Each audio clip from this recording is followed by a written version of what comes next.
Hello again. So I'm here with our F150 Lightning, and we've had a few people reach out and ask about the power output of the vehicle and the different things that you can do with it.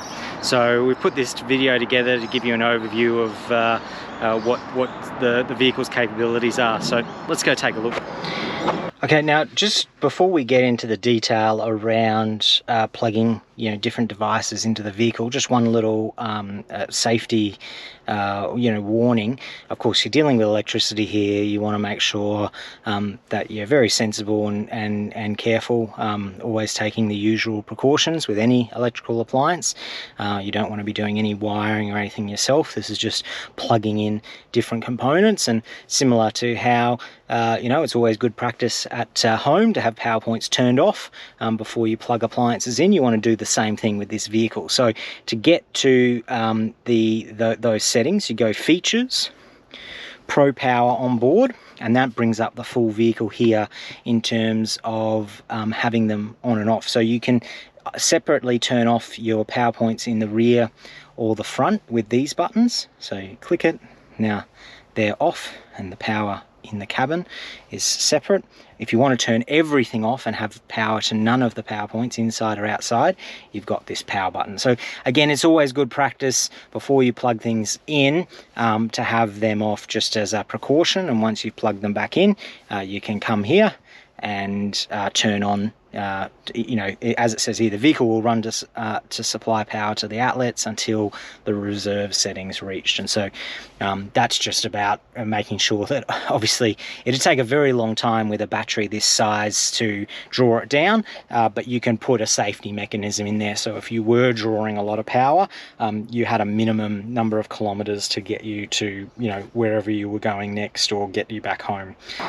All right, okay, so I'm going to start at the rear of the truck. Excuse the mess, we've just got back from doing some off-road testing, and we've taken all the kit out, including our portable battery system, and just still in the process of cleaning and getting rid of some sand and grit, but I wanted to throw this together. So ignore the mess. The key thing that I wanted to touch on today is the outlets, and we've got outlets in the back as well as in the front that we can talk through. And before we look at them, I think it's just important to remember this is an F150 Lightning, built in the US, imported into Australia by a great Brisbane-based company called AusEV.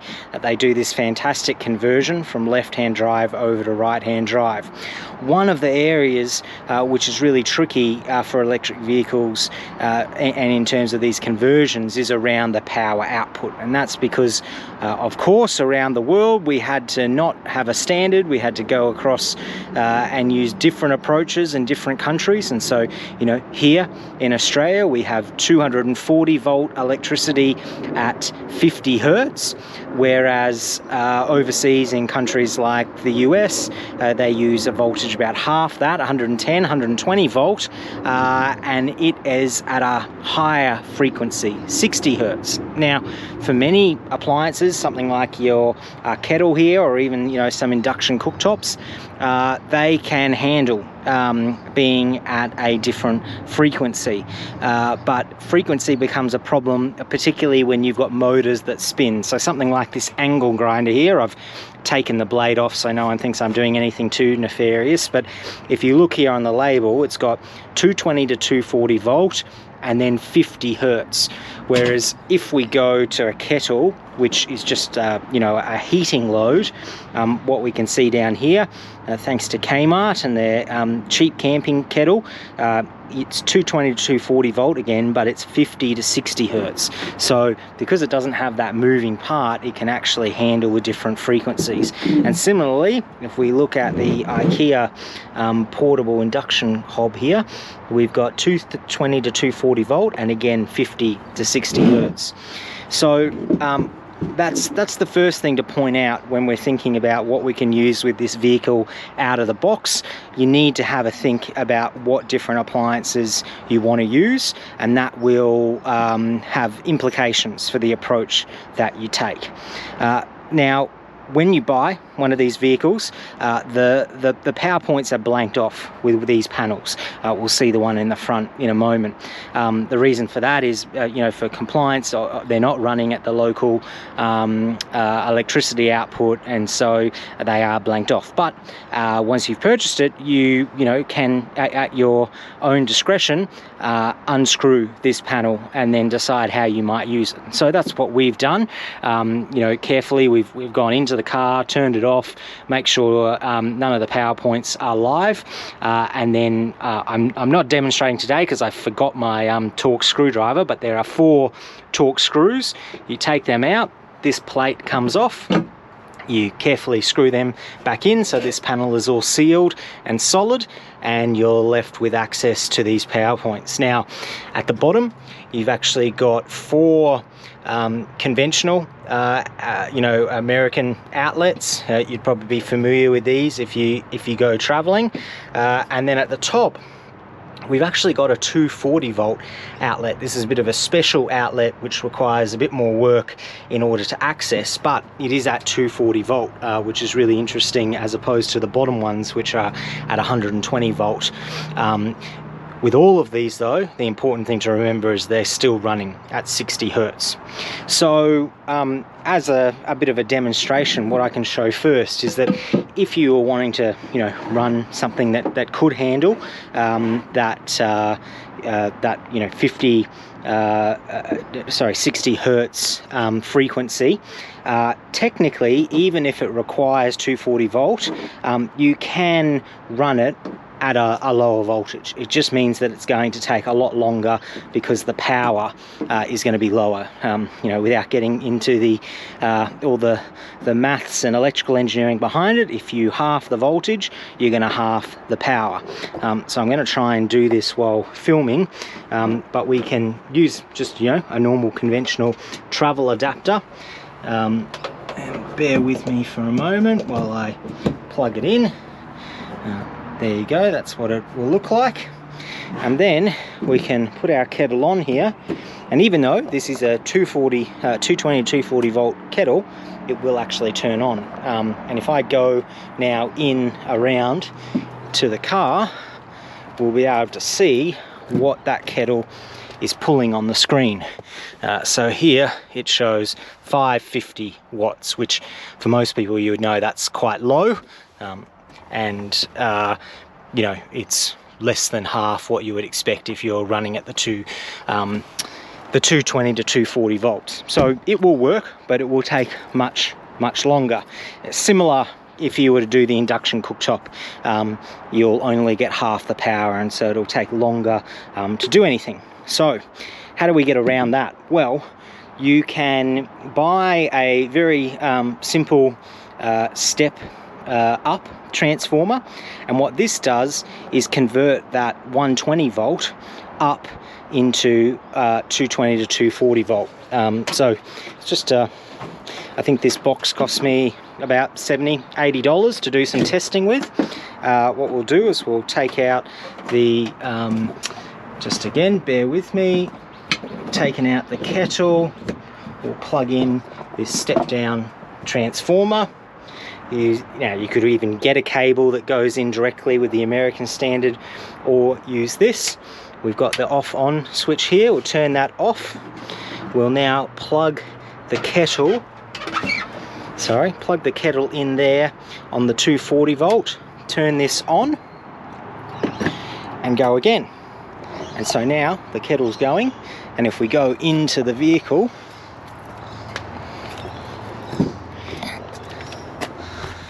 you'll see we're now pulling 2000 watts. So it's actually 4 times that you're now being able to get that full power.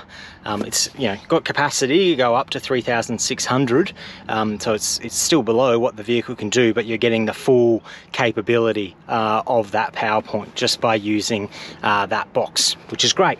So that's a real simple way that we can take advantage of this.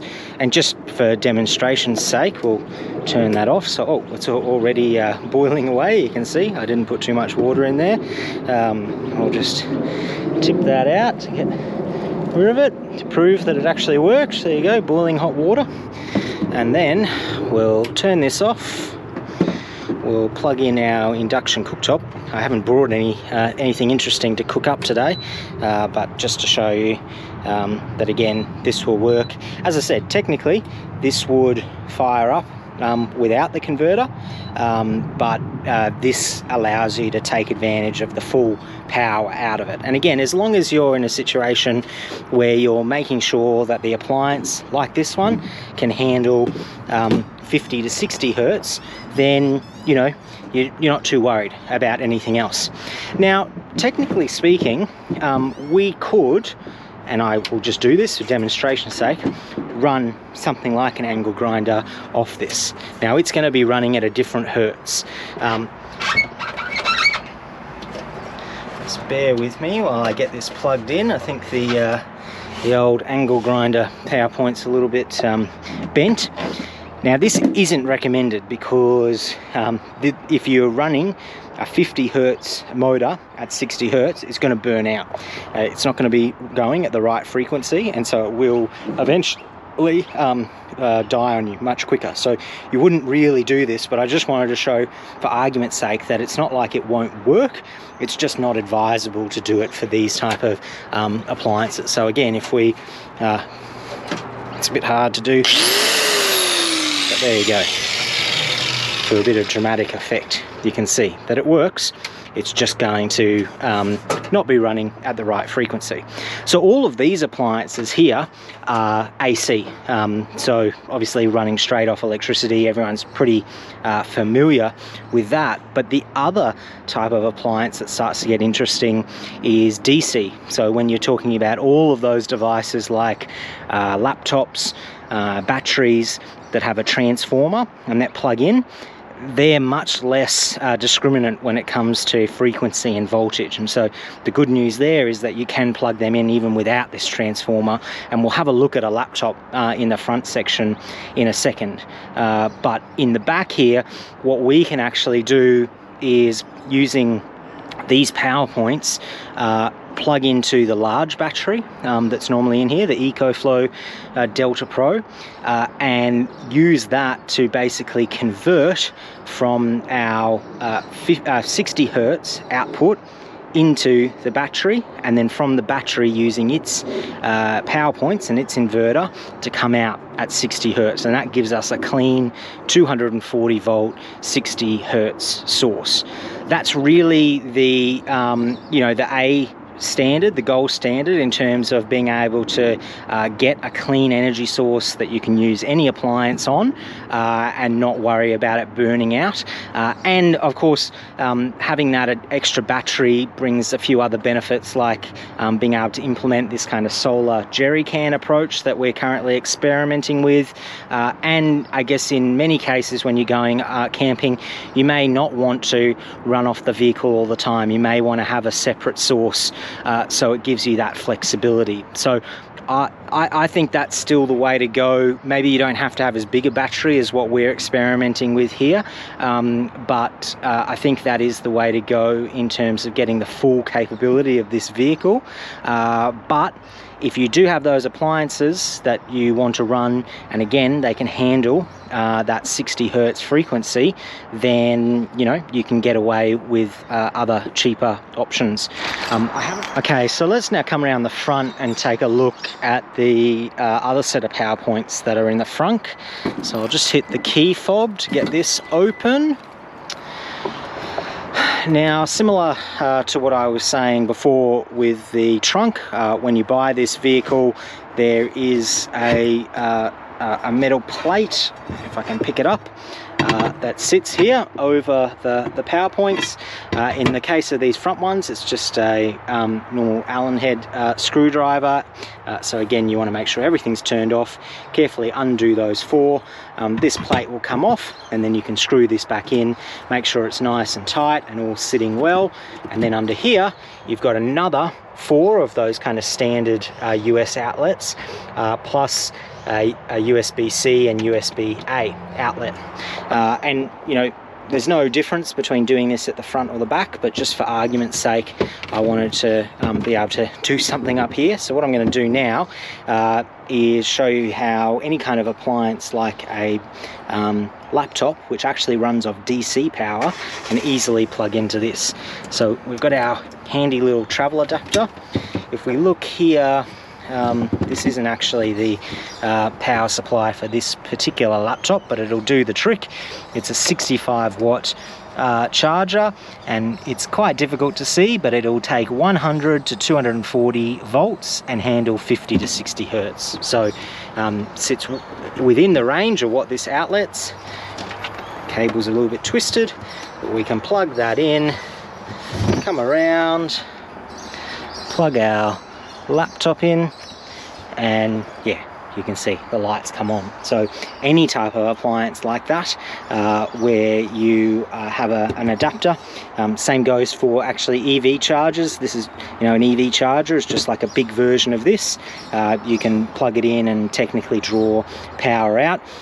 That's another application where using that bigger 240 volt outlet in the trunk will actually allow you to do vehicle to vehicle charging at a higher rate, and that's part of the reason why I haven't included that in this video, because we wanted to do a separate video showing that off. We've got the gear to do that vehicle to vehicle charging, and we'll get something out to you guys on that very, very soon, just to prove that this is actually doing something beyond the light. Again, we can come around into the dash and you can see that it's pulling 120 watts into that laptop. It's a bit interesting actually.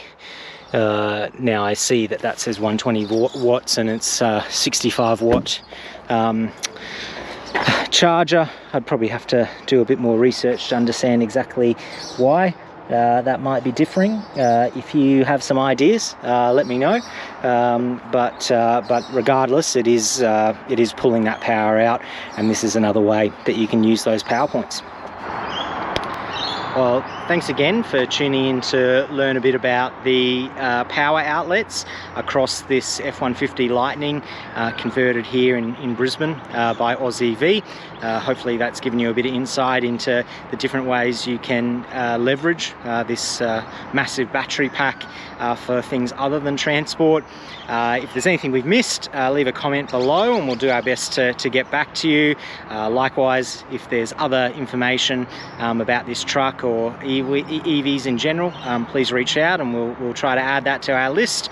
Otherwise, if you're enjoying these videos, don't forget to like and subscribe below, and hope you have a great day.